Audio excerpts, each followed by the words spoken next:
관련이 깊을까요? 네, 관련이 서로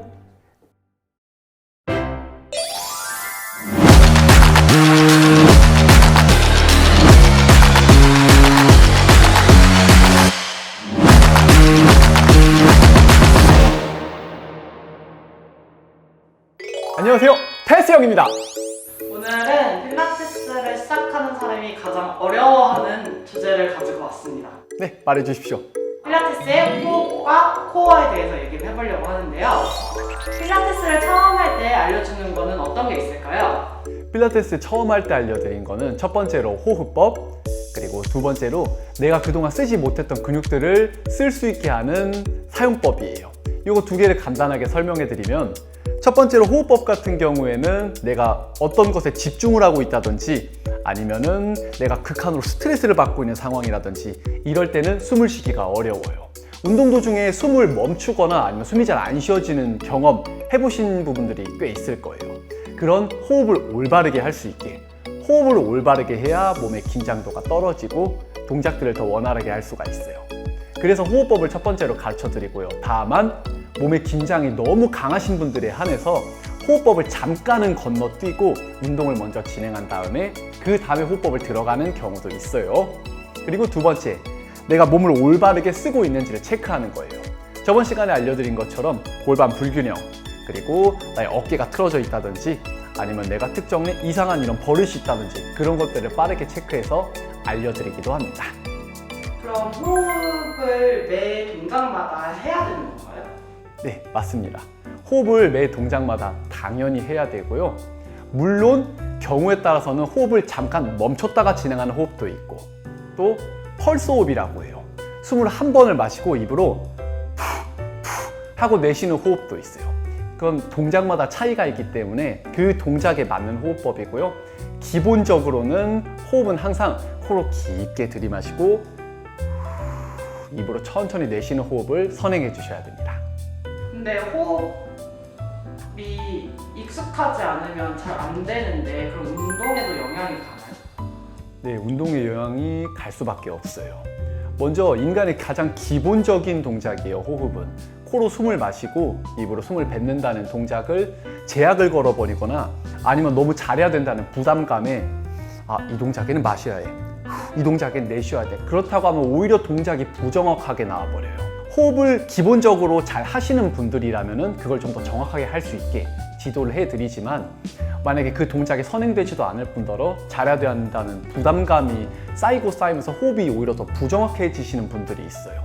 그런 분들 같은 경우는 잠깐 호흡법은 덮어두고 운동에 초점을 맞추면서 호흡을 잘 할 수 있게 간접 유도를 하는 것이 중요합니다.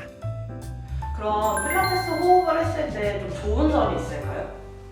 네, 좋은 점이 있어요. 필라테스 호흡은 이곳에 폐가 이렇게 있다고 상상을 해보세요. 그리고 이 폐는 풍선이라고 생각하시면 돼요. 코로 숨을 그냥 이 정도 마시면 풍선이 살짝 커지고요. 이렇게 내쉬면 풍선이 약간 작아져요. 그렇지만 사실 이 거대한 풍선 두 개는 엄청나게 크게 키울 수 있고요. 그리고 엄청나게 작게 만들 수 있어요. 누구나 이게 가능해요. 이 호흡법을 배우시면은 어느 운동이든지 더 깊게 숨을 들이마시고 깊게 내쉬면서 효율적인 운동이 가능해요. 필라테스 호흡을 평소에 해도 좋을까요? 평소에 하시면은 굉장히 좋은데, 좋은 이유는 이거예요. 숨을 짧게 마시거나 짧게 내뱉으면은 계속 승모근 쪽이 긴장을 하게 돼요. 하지만 깊게 마시고 깊게, 여기다 추가로 천천히 내쉬고 천천히 마시는 필라테스 호흡을 쓰시면은 몸의 긴장도가 떨어져요. 긴장이 떨어진다는 거는 내가 아무래도 몸이 편안한 상태라는 걸 뜻하고, 당연히 하는 일에 조금 더 집중력이 올라가고, 그리고 이제 좀 불안감을 갖지 않게 되죠. 평소에 하시면 정말 좋은 호흡법이고요. 저 같은 경우에도 한 번씩 눈을 감고 이제 필라테스 호흡법을 하면서 긴장을 떨어뜨리고 집중력을 올리는 데 쓰고 있어요. 만약에 하신다고 하면은 제가 방금 보여드린 것처럼 눈을 감고 하시는 것도 추천드립니다. 필리니들에게 어떤 게 호흡의 가장 키포인트인지 한 가지 찝어주세요. 키포인트는 흐름입니다. 물론 동작이 정확하면 정확할수록 좋아요. 하지만 정확하지 않아도 괜찮아요. 왜냐? 처음 하시기 때문에. 처음을 할 때는 흐름이 중요해요. 흐름을 제가 알려드릴게요. 이렇게 단순히 마시는 호흡은 일단 잊어버리시고 온몸에 힘을 빼고 그냥 코로 4초를 들이마신다. 입으로 7초를 천천히 내쉰다. 요거를 끊이지 않게 이어보시면 돼요. 끊이지 않게.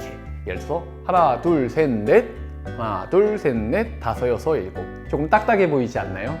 하지만 그 정확하게 해야 된다는 부담감을 내려놓고 전체를 이어본다고 생각해 보세요.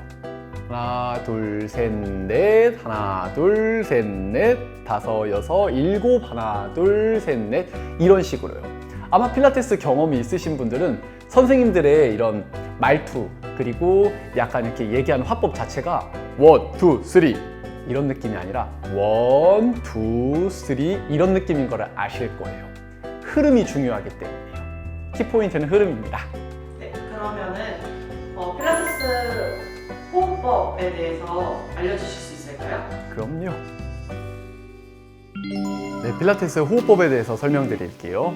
먼저 양손을 옆에 갈비뼈 쪽에다가 붙여주세요. 네, 가만히 계시면 됩니다. 붙이고 있을 때 어깨를 으쓱하시는 분들이 있어요. 어깨 긴장을 툭 놔주시고 붙이는 것도 세게 누르실 필요 없어요. 그냥 가볍게 대고만 있으시면 됩니다. 자, 그대로 천천히 코로 숨을 4초 동안 마셔볼게요. 자, 입으로 7초 동안 내쉬어볼게요.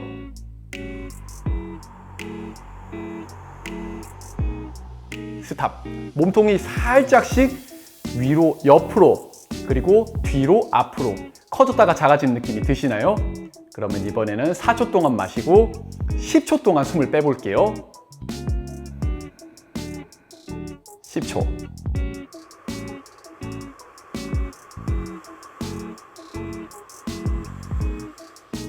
스탑. 숨을 멈춰보세요. 몸통이 더 작아진 느낌이 드시나요? 몸통을 보시면 몸통이 굉장히 작아져 있을 거예요. 갈비뼈에 초점을 맞추지 마시고 이 몸통 전체에 초점을 맞추시는 게 좋습니다.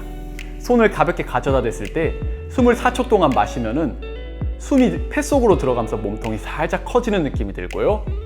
입으로 천천히 내쉬었을 때 폐 속에 있는 공기가 빠지면서 몸통이 자연스럽게 줄어들게 돼요.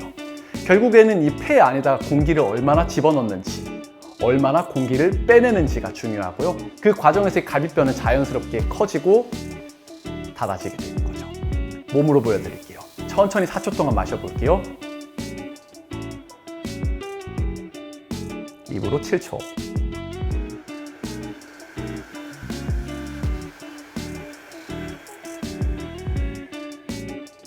자, 제 몸통 커졌다 작아지는 거 보이실까요?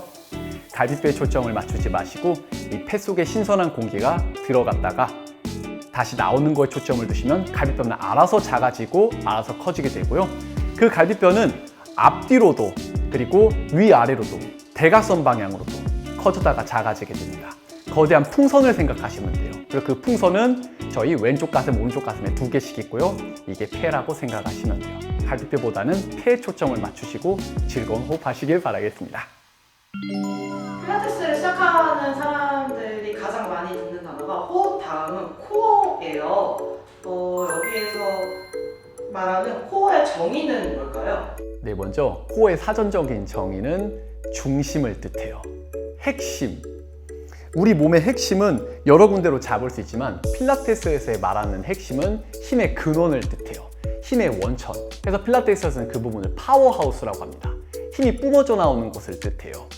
그래서 힘이 뿜어져 나오는 부분은 내 밑에 이제 골반 기저근 그리고 그 위에 이제 명치 이 사이라고 보시면 돼요.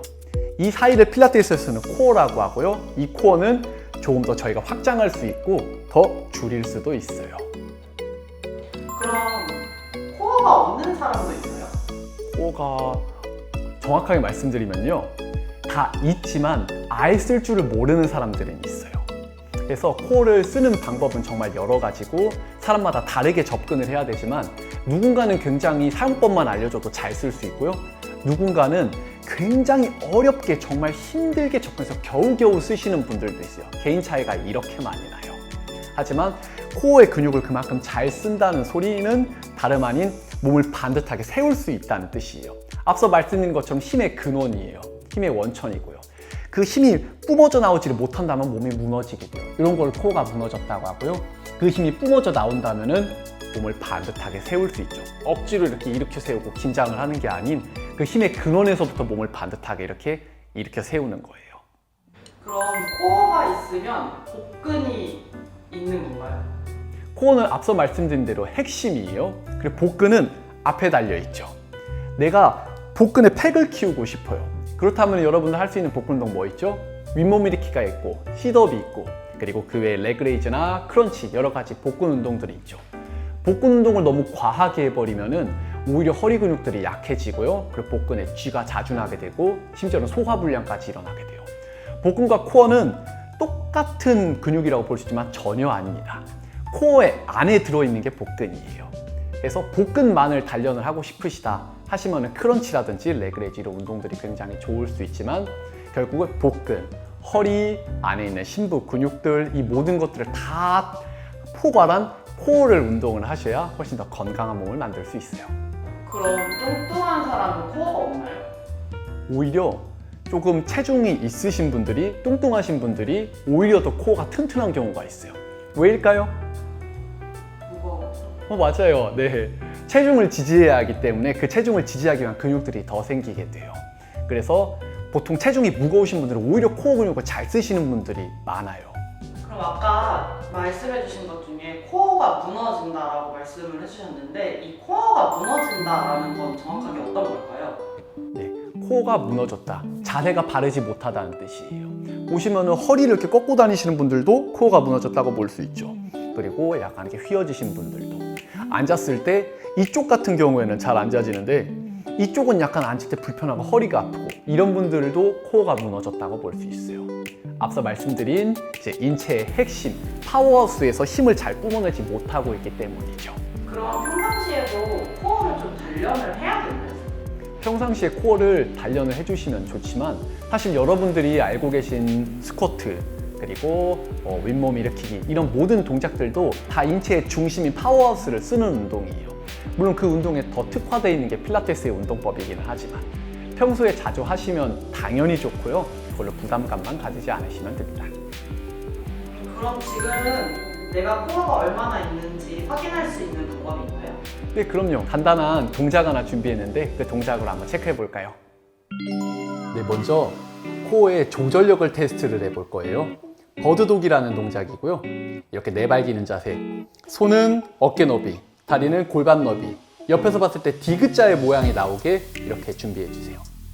그리고 여기서 코로 숨을 깊게 마셔주시고 내쉬면서 오른손은 앞으로 왼다리는 뒤로 뻗어주시면 됩니다. 이때 체크해야 되는 거는 왼손이 무너지진 않았는지 몸이 한쪽으로 쏠리지는 않는지 이거를 체크해 주시면 되세요. 다시 손과 무릎을 가져와서 원위치에 두시고 코로 숨을 깊게 마시고 내쉬며 반대. 왼손과 오른다리. 자, 그리고 마시면서 가져오셨을 때 놓는 순간 몸이 그대로 공중에 떠 있으면 코어의 조절력이 좋은 거예요. 뻗었을 때부터 일단 불안함을 느끼고 가져왔을 때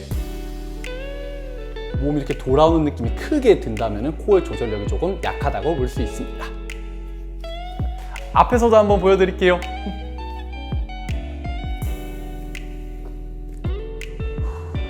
그대로 숨 깊게 마시고 내쉬면서 버드독. 자, 제 몸통이 살짝 흔들리는 거 보이실까요? 이 정도면 조절력이 굉장히 좋은 거라고 볼 수 있습니다. 이번엔 조절력이 조금 안 좋은 사례를 보여드릴게요. 딱 보기에도 약간 불안해 보이지 않으시나요? 가져왔을 때도 굉장히 흔들림이 심하고요. 이렇게 코어를 테스트해 보시면 됩니다. 그럼 코어랑 호흡 오늘 이 두 개를 얘기를 했는데 이 두 개가 관련이 깊을까요?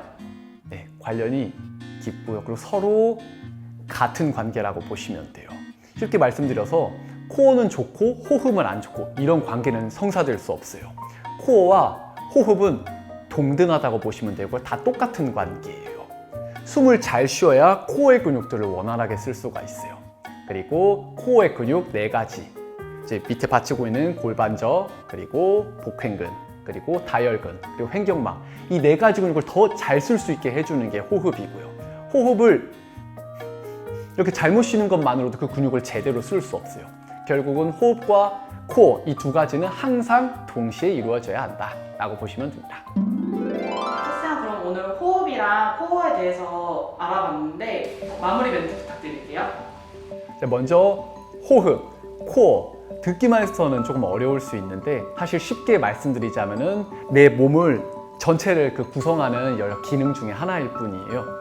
그래서 이 두 가지는 항상 중요하지만 너무 중요하다고 생각해서 너무 난 코어 운동해야 돼, 난 호흡 잘 쉬어야 돼, 이런 부담감을 가지는 순간 앞서 말씀드린 흐름이 깨지게 돼요.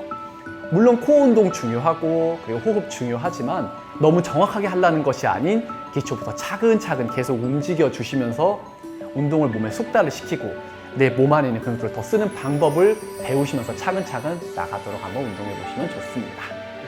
부족하지만 만약에 마음에 드신다면 구독, 좋아요, 알람 설정까지 부탁드리겠습니다. 테스트 형이었습니다.